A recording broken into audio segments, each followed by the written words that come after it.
sempre un grazie per essere qui e sempre grazie per sostenere con la vostra presenza questo canale.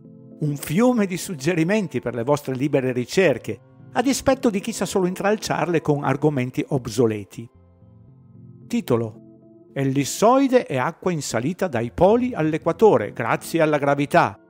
Per gravità intendo la gravità dell'ignoranza delle persone istruite, intendo dire mal istruite. Da sapere.it, le dimensioni della Terra, quella che ci insegnano quando ancora non sappiamo formulare alcuna domanda in merito a quello che non riusciremo a vedere nemmeno da adulti. Leggiamo che il raggio equatoriale della Terra è di 6.378 km, mentre il raggio polare è di 6.357 km.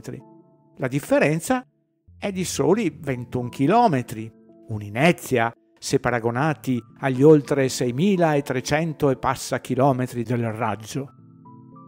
Non proprio un'inezia. 21 chilometri sono 21.000 metri. La circonferenza della Terra, sempre da quello che ci passa il convento, è di 40.075 km. Significa che qui, dall'equatore al polo, che si trova qui, lasciamo perdere per un momento la forma pera degli pseudoscienziati, abbiamo un quarto della circonferenza, vale a dire la circonferenza completa di 40.075 km diviso 4, otteniamo 10.019 km, che è la misura dall'equatore al polo. Qui con Google ne misuro 6 in più, ma il risultato non cambia. Se su una distanza di 10.019 km da uno dei due poli all'equatore mi devo innalzare di 21 km, che differenza di dislivello dovrò superare per ogni chilometro che andrò a percorrere?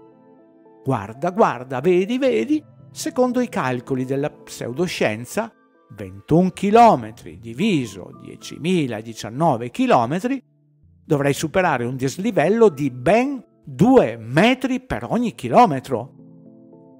Significa che se dovessi costruire una piscina olimpionica che è lunga 100 metri, dovrei costruirla tenendo conto di un dislivello di ben, ascoltate bene, di oltre 20 centimetri.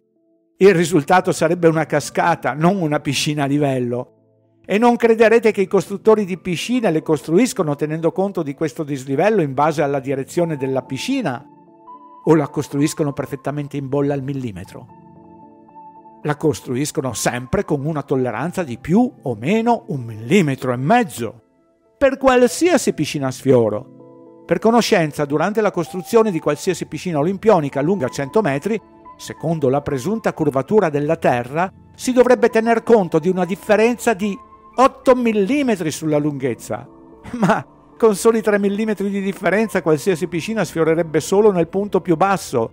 Nessun costruttore si sognerebbe mai di realizzare una piscina con questi valori. Sarebbe un disastro completo. E non venite a raccontarmi che la gravità è intelligente e tiene conto di 2 metri di dislivello per ogni chilometro nelle direzioni equatori poli e viceversa, mentre per le piscine olimpioniche di 100 metri di 8 mm se posizionate parallele ai paralleli. Secondo la teoria della Terra, che ha la forma di una ellisse, i fiumi che scorrono verso l'equatore dovrebbero superare 2 metri di dislivello per ogni chilometro. L'acqua è piana e la terra è piatta. Punto.